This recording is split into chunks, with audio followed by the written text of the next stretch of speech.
Rasulullah SAW bersabda, seseorang membaca Quran berhafal itu menaikkan derajatnya 1000 derajat. Seseorang yang membaca Al-Quran, memakai mushaf, memakai Al-Quran sambil memegang, membaca, melihat Al-Quran, itu melebihi yang demikian sampai kepada 2000 derajat. Ada lagi hadis yang mengatakan keutamaan membaca Quran sambil melihati huruf-hurufnya itu sama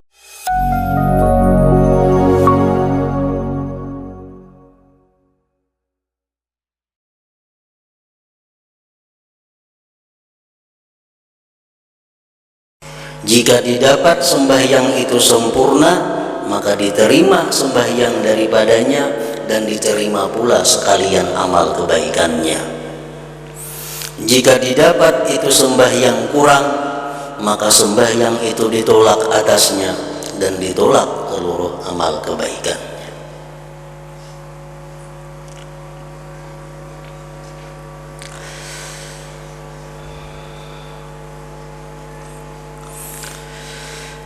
Maka ia meneliti pertama-tama pada salat fardu yang diwajibkan atasnya, bahwa bagaimana ia menunaikannya. Apakah masih ada kira-kira sembahyang fardu yang belum terlaksanakan? Apakah masih ada kira-kira hutang sembahyang fardu? Nah, selama masih ada hutang sembahyang fardu, maka kita tidak diperkenankan melaksanakan sembahyang sunat. Selama masih ada qadaan sembahyang fardu, maka waktu hendaknya digunakan untuk membayar qadaan. Tidak dibolehkan menggunakan waktu untuk hal-hal yang sunat, karena membayar hutang yang wajib itu adalah hukumnya wajib. Nah, jadi mulai kita akil balik, mulai umur 15 tahun laki-laki, kita disuruh berpikir ulang, berpikir mengenai pelaksanaan sembahyang itu. Bagaimana ia menjaganya dari kekurangan dan keteliduran. Kalau sembahyang kita dapati bahwa sembahyang kita kadada hutang, rasanya rasa kadada hutang bang, rasa sembahyang aja terus. Nah, kemudian kita berpikir tentang kekurangan-kekurangan yang ada di dalam pelaksanaan sembahyang, baik kekurangan secara zahir maupun kekurangan secara batin. Kekurangan secara zahir, umpamanya meninggalkan sunat-sunat. Nah, itu kekurangan secara zahir. Seperti sembahyang, umpamanya kada ada surah-surahan, langsung Fatihah aja ruku, Fatihah ruku, kada ada surah-surahnya. Nah, ini satu kekurangan. Itu yang zahir. Nah, kemudian kita berpikir lagi tentang kekurangan-kekurangan yang batin daripada sembahyang. Kekurangan batin adalah seperti khusyuk. Nah, bagaimanakah kekhusyuan kita selama ini? Kalau bisa kita persen, umpamanya berapa persen khusyuk kita dari sembahyang yang 4 rakaat itu. Nah, disuruh tafakur, memikirkan itu. Rasulullah bersabda, la yanzurullah ila salatin la yuhdirur rajulu biha qalbahu ma'a badanihi. Allah tidak menengok, Allah tidak memperhatikan kepada sembahyang yang tidak menghadirkan seseorang pada sembahyang itu hatinya beserta badannya. Artinya, kalau kita sembahyang itu hati kita melayang keluar daripada badan, Allah kada akan menengok sembahyang itu. Jadi hati di dalam sembahyang itu mesti mengikuti gerak-gerik sembahyang. Kalau badan kita rukuk, hati ikut rukuk. Badan kita sujud, hati ikut sujud. Badan kita berdiri, hati ikut berdiri. Nah itu ngarannya hati kada keluar daripada badannya. Kalau kita sujud tapi hati kita memikirkan di rumah, ngarannya hati berpisah dengan badan kita. Kita rukuk, hati kita di pasar, berarti hati kita berpisah daripada badannya. Nah Allah kadang memperdulikan sembahyang seorang hamba yang seperti itu. Nah itu perlu dipikirkan juga, perlu dipikirkan bagaimana ia menjaganya dari kekurangan dan keteliduran, atau bagaimana ia menambal kekurangannya dengan banyaknya salat-salat sunat. Sembahyang-sembahyang sunat yang kita lakukan seperti qabliyah, ba'diyah itu berfungsi untuk menutupi kekurangan-kekurangan di dalam sembahyang fardu.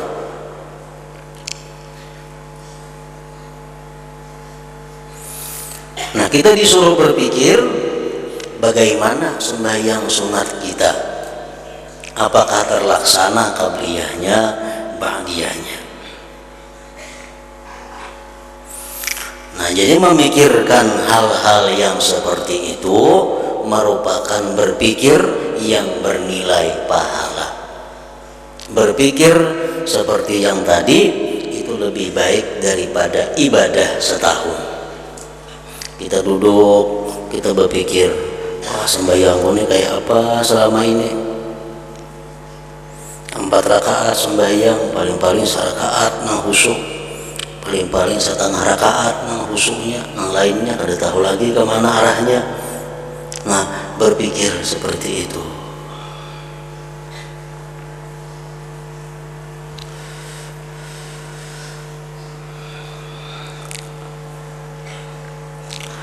Kemudian ia kembali berpikir pulang kepada anggota badan demi anggota badan.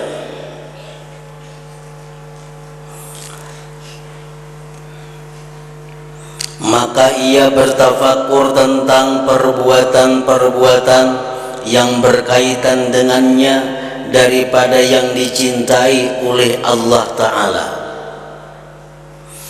Memikirkan anggota-anggota badan, apa yang dia lakukan yang dicintai oleh Allah Subhanahu wa Ta'ala.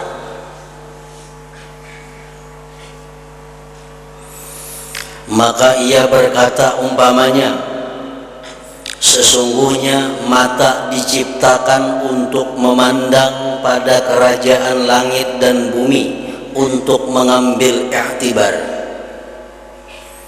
Salah satu fungsi daripada mata adalah melaksanakan perintah Allah, memandang kepada ciptaan Allah agar ingat kepada yang menciptakannya. Itu salah satu fungsi diciptakan mata. Memandang kerajaan langit dan bumi, memandang makhluk-makhluk yang melata di muka bumi dengan pandangan i'tibar, dengan pandangan yang mengambil pelajaran, artinya itu termasuk perintah daripada agama. Maka ia berkata umpamanya, sesungguhnya mata diciptakan untuk memandang pada kerajaan langit dan bumi, untuk mengambil i'tibar. Allah berfirman dalam surat Al-Ghasyiyah, afala yanzurun ilal ibili kaifa khuliqat wa ilas sama'i kaifa rufi'at wa ilal jibali kaifa nusibat wa ilal ardi kaifa sutihat. Contohnya, apakah mereka tidak memandang, apakah mereka tidak menggunakan mata kepada unta, kepada unta, kaifa khuliqat, bagaimana unta itu diciptakan oleh Allah Subhanahu wa taala. Unta adalah salah satu binatang yang menakjubkan.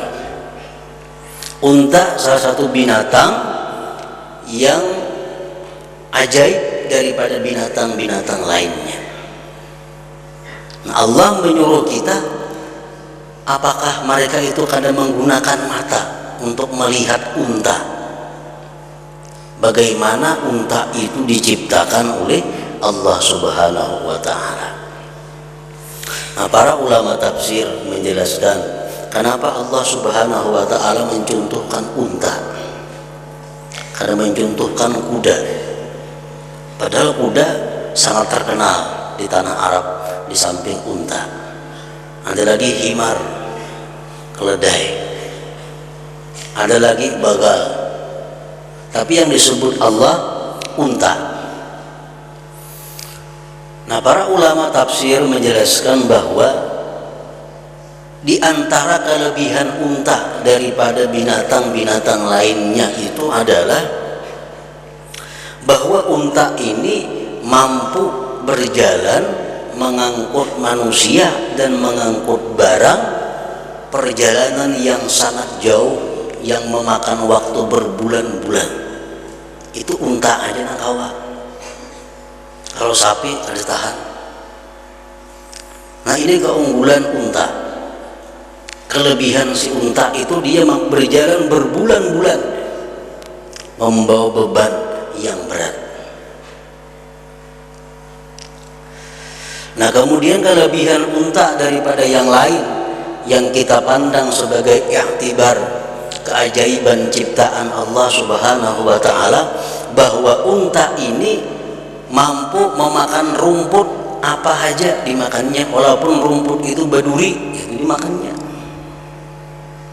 Kalau binatang lain rumputnya berduri ada sanggup memakan, kalau unta nang berduri ke rumputnya nang kayak apa, asal ada rumput dimakannya. Jadi ususnya unta itu tahan lawan duri, parutnya unta tahan lawan duri-duri, ini tuh ada bapaknya. Kelebihan yang ketiga, unta itu mampu berjalan, bertahan, kada minum setengah bulan di padang pasir. Nah, jalan tatang bulannya kawa kada minum. Kalau binatang lain 3 hari bisa mati sudah ada minuman. Makanya Allah menyuruh kita memandang kepada unta.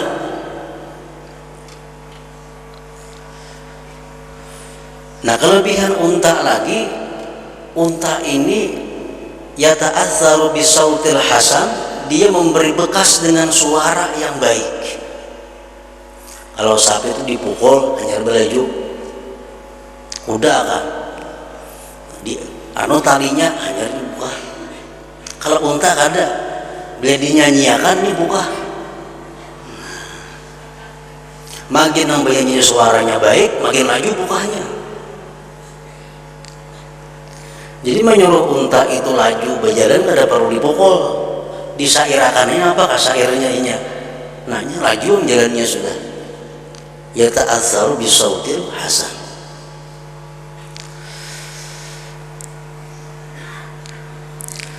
Nah, diceritakan bahwa pernah terjadi 2 ekor unta membawa barang yang berat dari Syam menuju Mekah. Lalu si budak ini yang membawa unta mengawal barang ini suaranya baik. Sampai di satu tempat, di tempat itu sampai ke Makkah memerlukan waktu 4 hari. Jalan normal unta dari tempat itu sampai ke Makkah 4 hari. Kenapa si budak ini suaranya sangat bagus, ahli syair budak ini. Begitu unta berangkat, si budak tadi bersyair sepanjang jalan, bersyair 2 hari sampai. Begitu sampai ke Makkah, mati keduanya untanya. Rupanya kalau jauh jalan tuh kalapahannya.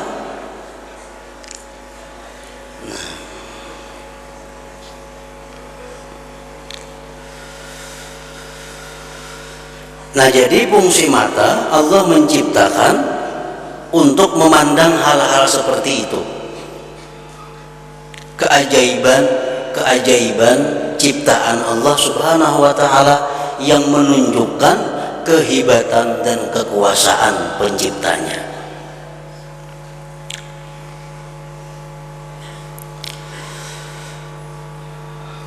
Dan agar digunakan itu mata penglihatan dalam taat kepada Allah Ta'ala,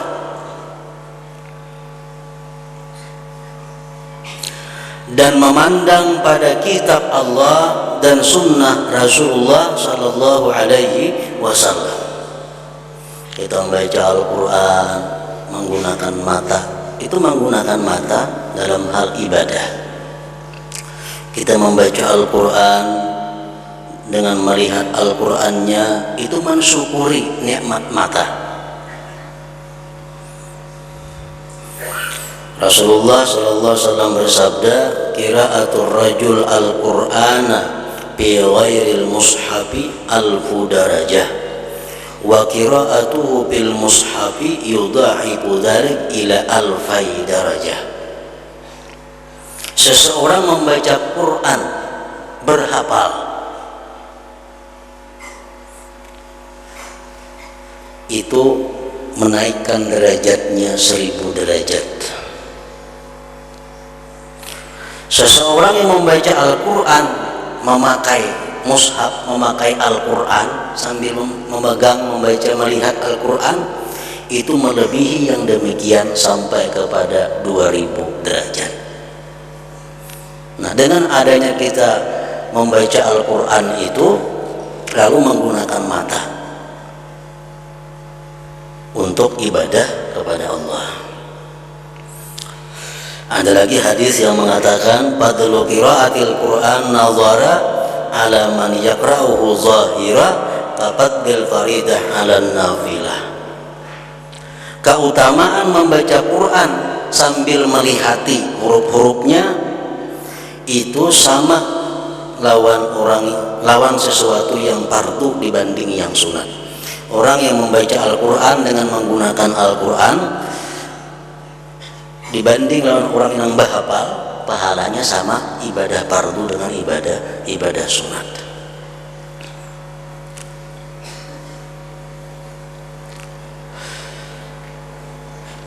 Nah, sesungguhnya mata diciptakan untuk memandang kepada kerajaan langit dan bumi, untuk mengambil i'tibar dan agar digunakan dalam taat kepada Allah Ta'ala dan memandang pada kitab Allah dan sunnah Rasulullah Sallallahu Alaihi Wasallam.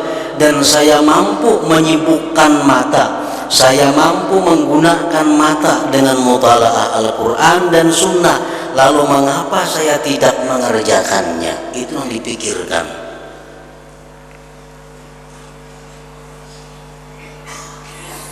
Kenapa aku melihat ini dan memikirkan bahwa itu ciptaan Allah?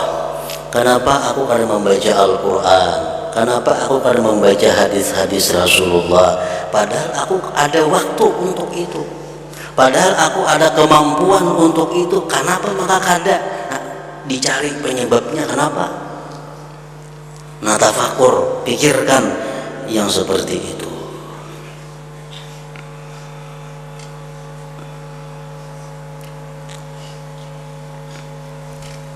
Dan saya mampu menyibukkan mata dengan mutalaah Al-Quran dan sunnah, lalu mengapa saya tidak mengerjakannya?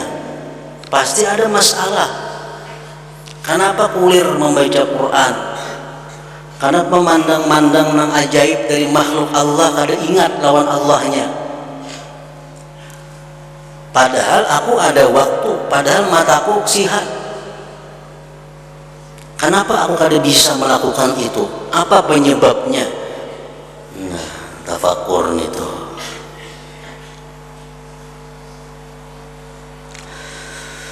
Dan saya mampu memandang kepada si fulan yang taat dengan mata takzim, dengan pandangan memuliakan.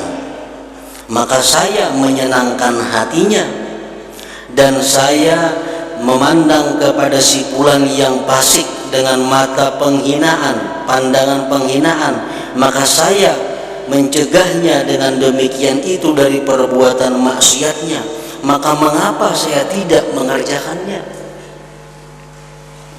Memandang orang yang saleh mestinya pandangannya pandangan hormat.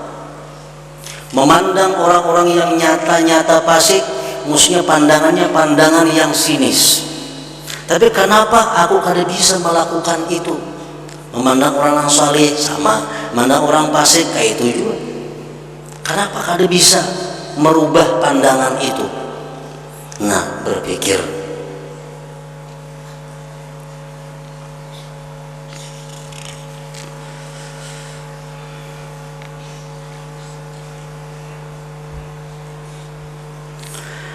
Dan seperti itulah ia berkata pada pendengarannya. Tadi mata, ini pendengaran. Sesungguhnya saya mampu mendengar perkataan orang yang amat sedih, orangnya tertinggal.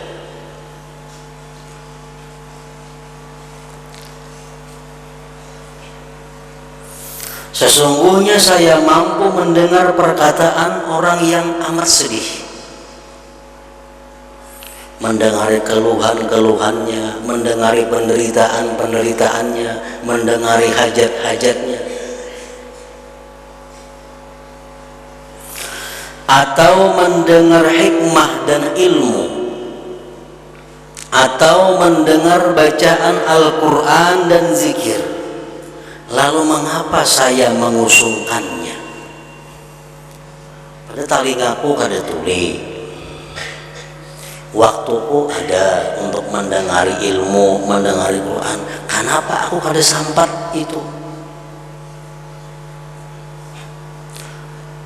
Mendengar Al-Quran itu adalah cahaya yang masuk ke dalam hati. Ibnu Abbas mengatakan demikian. Kita mendengar bacaan Al-Quran, walaupun kita kadang mengerti apa yang kita baca, tapi itu ada cahaya yang masuk ke dalam hati kita.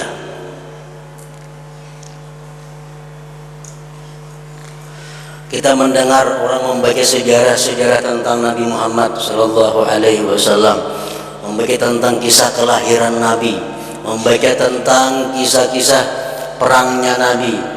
Bahasa Arab kita kadang mengerti, tapi kita dengari, maka itu akan jadi cahaya yang masuk ke dalam hati kita.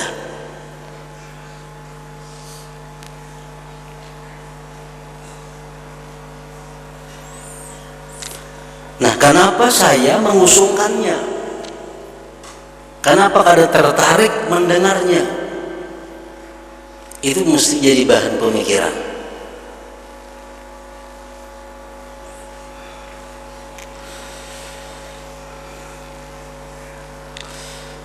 Menjadi bahan renungan, apa kendalanya maka aku ini kada ketuju mendengari Al-Quran?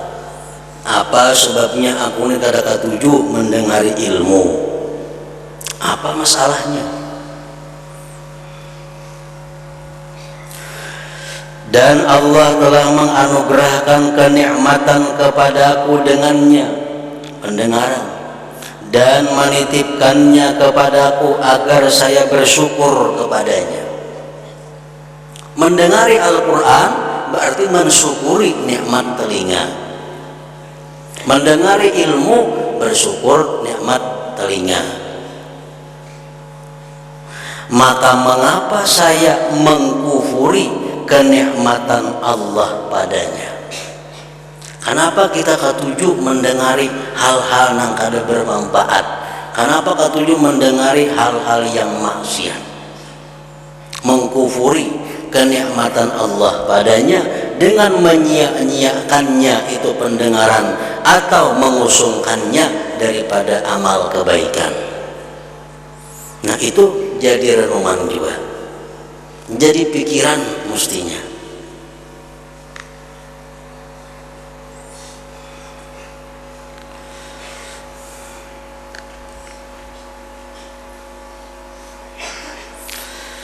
Dan begitu pula ia bertafakur tentang lisan.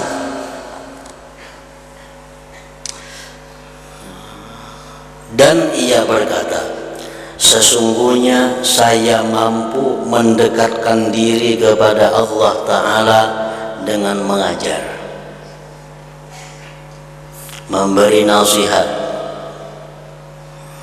dan berbuat kasih sayang kepada hati orang-orang yang saleh, dan dengan menanyakan tentang keadaan orang-orang fakir, menyenangkan hati Zaid yang saleh dan Amar yang alim dengan kata-kata yang baik.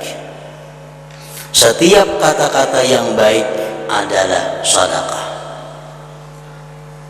Allah Subhanahu wa ta'ala menjadikan lisanku, Allah menciptakan lisanku agar aku bisa berbuat baik dengan lisan ini.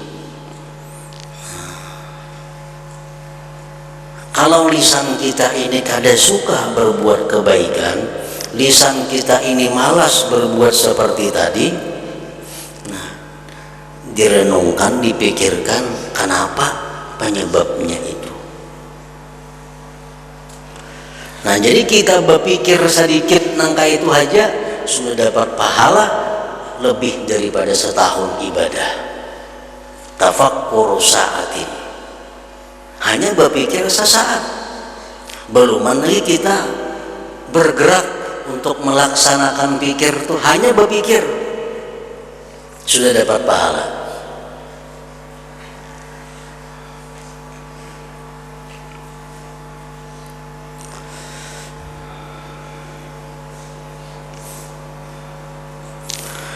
Dan begitu pula ia bertafakur tentang hartanya.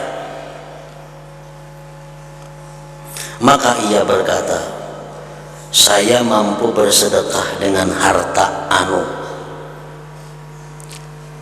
hartaku yang itu bisa aku sedekahkan, karena saya tidak memerlukannya, karena aku kada pakai dulu itu. Bila mana saya memerlukan kepadanya, maka Allah Ta'ala menganugerahkan kepadaku seperti itu.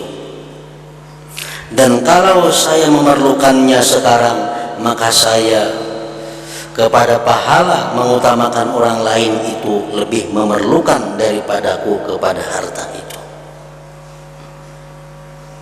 Harta ini mestinya kusedekahkan, karena hartanya kada terpakai. Yang itu mestinya aku beriakan, karena ada gunanya juga, ujung mengapahi mau urus. Yang ini harta, memikirkan itu, dicari penyebabnya, kenapa sampai saat ini aku kada mampu menyedekahkan itu, kenapa kada sanggup menyedekahkan itu.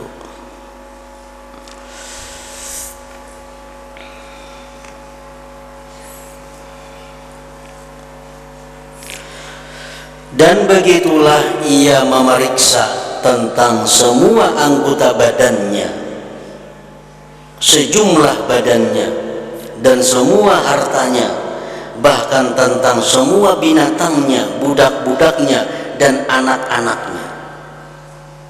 Sesungguhnya semua yang demikian itu adalah alat-alatnya dan sebab-sebabnya. Dan ia mampu mengerjakan taat kepada Allah dengan alat-alat dan sebab-sebabnya itu. Anak bisa diulah jalan untuk mendapatkan pahala. Pasangan hidup laki atau bini kawa diulah jalan untuk mendapatkan pahala. Kendaraan kawa diulah alat untuk menarik mendapatkan pahala. Nah, semua yang diberikan Allah kepada kita itu bisa diulah sebab, diulah alat untuk mendapatkan pahala.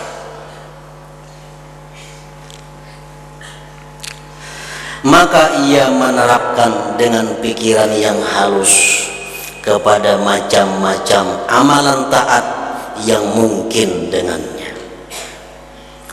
Dan ia bertafakur pada sesuatu yang mendorong pada bersegera kepada amalan-amalan taat.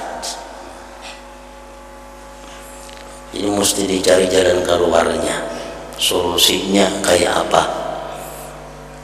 Allah sudah lengkap menyediakan alat-alatnya untuk mendapatkan pahala, tapi kenapa alat-alat itu kada kawa digunakan?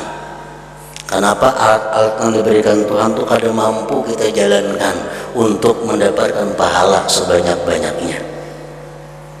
Nah, itu yang perlu dikonsultasikan, itu yang perlu dimusyawarahkan, itu yang perlu dipikirkan.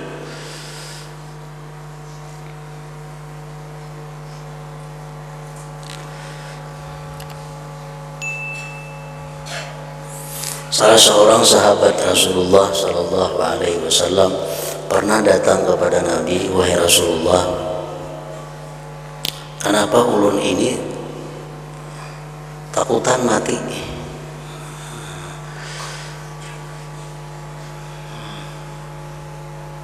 Artinya hendak lawas hidup dalam dunia.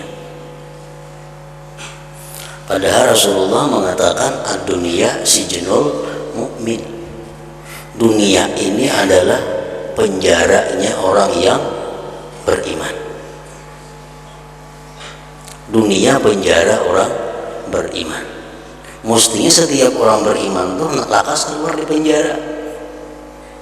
Maulah tahanannya belambat dalam penjara ini. Bila keluar ya suka mestinya. Nah, sekarang dunia ini penjara bagi orang yang beriman, ujar Nabi. Tapi kenapa kita hendak berlawas-lawas dalam penjara?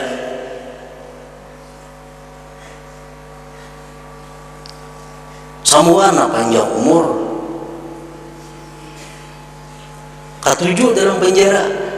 Maka Nabi ad-dunya sijnul mukmin. Dunia ini penjara orang yang beriman. Mestinya orang beriman itu berpikir lakas keluar dari penjara. Ada kita paling, kita berpikir nak berlawas-lawas dalam penjara. Berarti ada masalah karena kita ini, ada yang kada normal dalam awak kita, ada yang kada biris dalam akal kita. Nah, sahabat ini bertakun lawan, wahai Rasulullah, kenapa orang hendak lawas hidup dalam dunia? Nah, ini ngarannya mencari jalan keluar, mengetahui penyakit hati.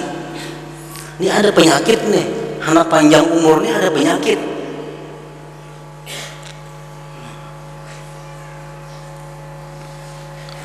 Lalu ujar Nabi menjawab, apakah engkau ada punya harta yang banyak? Oh, banyak orang punya harta, wahai Rasulullah. Nah, itu penyebabnya ya Nabi. Qaddim malaka, dahulukan harta engkau, niscaya engkau suka mengiringinya. Dahulukan harta, niscaya engkau suka mengiringinya.